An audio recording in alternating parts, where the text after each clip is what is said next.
හසුරන වෙලා ඉන්න කිංකොම් බොක්ක මට හැමෝම කියන්නේ දෙහිවල කිංකොම් කියලා. හැබැයි බොක්ක මම මේ දවස්වල ගොඩක් හසුරන වෙලා ඉන්න කිංකොම් කෙනෙක්. මට ඕන කොහොම හරි දෙහිවලට යන්න බොක්ක. හැබැයි ඒක එච්චර ලේසි වැඩක් නෙවෙයි. මොකද බොක්ක මං කිංකොම් කෙනෙක් ඉඳ මිනිස්සු මට උදව් කරන්න බයයි.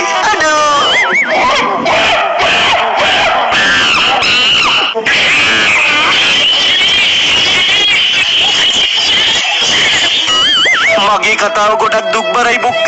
මාව දෙහිවලට එක්කන් යන ගමන් පාරේ දාලා ගිහිල්ලා.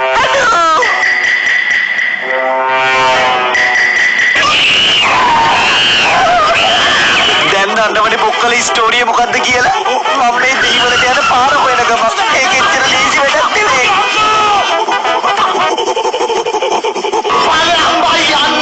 හැබැයි බොක්ක ගාල්ලේ මිනිස්සු මට ආදරේ. ඉන්නකෝ පැටියෝ බත් කාලේ යන්නේ. ඉන්නකෝ. ඔන්න ඊට පස්සේ බොක්කල මම මිනිස්සු කරන දේවල් බලාගෙන ඒව කරන්න පුරුදු වුණා.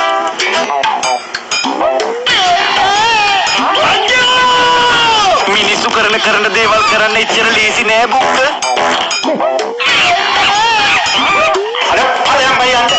මගේම වචන අරගෙන මටම කෙලින්න. ඔන්න ඉතින් බොක්ක මං ඊට පස්සේ ආවේ ගාල්ලේ බස් ස්ටෑන්ඩ් එකට.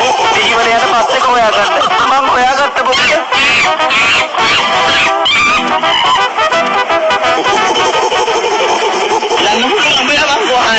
ඒනා ඉතින් ගිහිල්ලා එන්න. කවුද පම් පදින්නේ? ඒක හොම්බ තරනවා මන්ද. කියන පොලිස් ජීප් එකේ තියෙන තුවක්කුව. ඊළඟ වීඩියෝ එකෙන් හමු වෙමු. බොක්ක උදේ පාන්දර ATM එකට ආවේ සල්ලි ගන්න. කාඩ් එක දාන තැන හොයාගන්න බෑ බොක්ක. මං ඉතින් සිකට් කතා කරා. කාඩ් එක දාන තැන හොයාගන්න බෑනේ. ඕගාගෙන ගාගෙන වසන්ත අයියට කිව්වා උදේ පාන්දර මූණකට හොදලා ලේස්ති වෙන්න කියලා. මූ කාඩ් ටික දෙන්න ගහලා බොක්ක.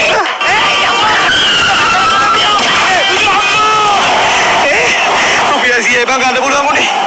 මේ උඹට ඔහම යන්න පුළුවන්ද බං? යන්න පුළුවන් බෑ මං කොහේ.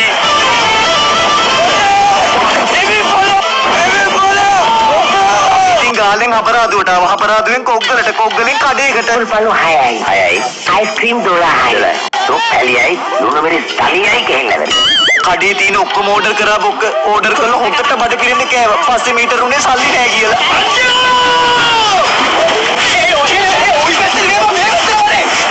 අනේ අයියේ අපිට වෙන විදිහකට ගවන්න බැහැ. අපි කොහොමද? කොග්ගලින් හොදටම කෑව බොක්ක. ඊට පස්සේ අපි ආවේ මඩොල් දුවට යන පාර හොයාගෙන. පාර නම් හොයාගත්තා. හැබැයි යන්න තියෙන්නේ බෝට්ටුවෙන්.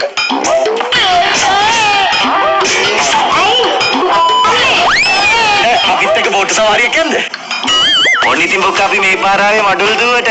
අමුතුවෙන් කියන්න ඕනේ නෑනේ මේ ගමන යන තියෙන්නේ බෝට්ටුවෙන්. ඔන්න එහෙනම් දකුණු පළාතට ට්‍රිප් එකක් එන ඔයාලට. හොඳ බෝට් සෆාරියක් එක හොඳට එන්ජොයි කරන්න පුළුවන් ප්ලේස් එකක් මේක. ඔන්න ඉතින් අපි 4 දෙනා නම් සිලෙක්ට් කරගත්තේ ඔයිදු මල්ලිගේ බෝට් එක. ඉතින් thank you very much ඔයිදු මල්ලි. ඉතින් ඔන්න මඩොල් දුවට යන කලින් අපි 4 දෙනා මුලින්ම ආවේ සිනමන් අයිලන්ඩ් එකට. ඉතින් ඔයාලා මේ ගමනේ මුලින්ම සිනමන් අයිලන්ඩ් එකට ආවොත් ඔයාලන්ට පුළුවන් කුරුදු ආශ්‍රිත හොඳ නිෂ්පාදන දෙක ගන්න වගේම හොඳ දැනුමක් ලබා ගන්නත් පුළුවන්.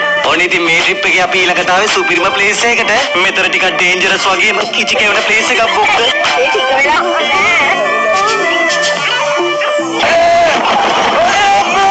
කිචි කැවෙනකින් බේරලා අපි ඊට පස්සේ ආවේ ලස්සන ප්ලේස් එකකට බොක්ක. ඉතින් බොක්කලා අපි 4 දෙනා ආපු මේ ගමනේ මේ ප්ලේස් එක තමයි ලස්සනම තැන. හැබැයි බොක්කලා මෙතෙන්ට ආවොත් හරි පරිස්සමින් හොදේ. මොකද හෙල ගැඹුරුයි. පය බුරුලෙන් තබා වරෙන්.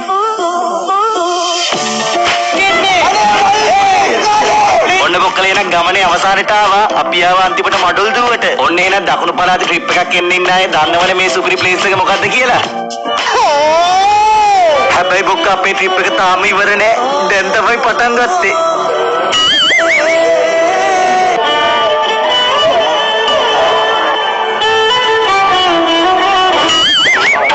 ට්‍රිප් එකෙන් පස්සේ වසන්තගේ කබරේ පොඩ්ඩක් වැටුණා. මේ හරියට දෙහි කැලක් ගන්න පුළුවන් වේද? ජීවිතේ නෑ මම. ජීවිතේ නෑ. වසන්තගේ කබරේ නවතින්නේ නෑ බොක්ක. වසන්තගේ කබරේ අඩු වෙනකන් අපි ආව මූදේ නාන්න. හැබැයි බොක්ක අන්තිමට උනේ ඇඳන් ආපු ඇඳුම නැති වෙච්ච එක විතරයි. කරන්න දෙයක් නෑ බොක්ක. කලිසම විතරයි ඉතුරු උනේ. ඒක ඇදගෙන ගෙදර ඇවිල්ලා අප්පට කිව්වා විස්තරේ. මම ආව ඇටෙත් එක්කම පලා ගත්තා නම් තමයි හොඳ. එහෙනම් ඉතින් ගිහින් උදේ පාන්දර තාත්තගෙන් සල්ලිත් ඉල්ලගෙන ටවුන් එකට යන බස් එක අල්ලගත්තා. අනේ ආවේ.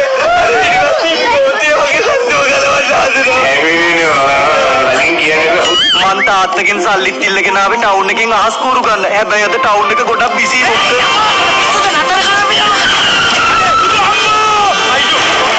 අනේ අයියේ මම පාර පරිණ දන්නේ. මාව වඩාගෙන හැබෙතට එක්කයි යන්නේ. නෑ බෝල. හිතුවර මං ගන්න ගහනවා කියලා. අද දෙසැම්බර් 31 නේ බොක්ක ටවුන් එකේ හැම තැනම කඩවල් මාත් ගියා කඩේකට. මේ මගේ සයිස් එකට තියෙනවද? මොනතරම් අසහනයක්ද තියෙන්නේ? ටවුන් එකේ පයින් ඇවිදින වෙයි කියලා ලේසි නෑ බොක්ක. අහස් කෝරු හොයලා මගේ කකුල් දෙක හොඳටම ගෙවිලා තියෙනවා. වතුර පුරව ගන්න තරක් තියෙනවද? මං කියන්නේ යන්නේ ඒක උත්තරේ දන්නේ. තාත්තා කිව්ව රෑ වෙන්න කලින් ඉක්මනට ගෙදර එන්න කියලා. මං ඉතින් කකුල් දෙක ගෙවනක පැත්තක දාලා අහස් කෝරු එව්ව බොක්ක. උත්සාහවන්තේ ජය ගන්නවනේ බොක්ක. මට අහස් කෝරු කඩයක් හම්බුණා. මාමේ මට මේ අහස් කෝරුත් එක උඩ යන ක්‍රමයක් නැද්ද? ඕක අරගෙන ගාගන්නේ. හැබැයි බොක්ක අපේ තාත්තා මට දුන්නේ රුපියල් 20. අනේ මාමේ මට මේ ඔක්කොටම ගෙවන්න වෙන ක්‍රමයක් නැද්ද? අපි ඔක්කොම තාත්තේ මම අහස් කෝරු කරගෙන ගෙදර ආවා.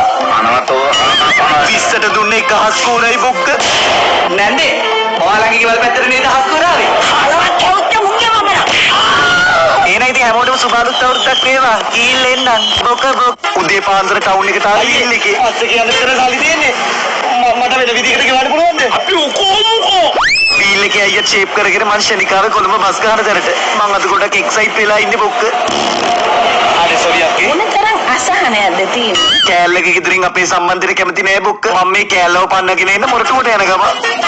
අනේ රැන්දේ මට අකමැති වෙන්න එක හේතුවක් කියන්නකෝ.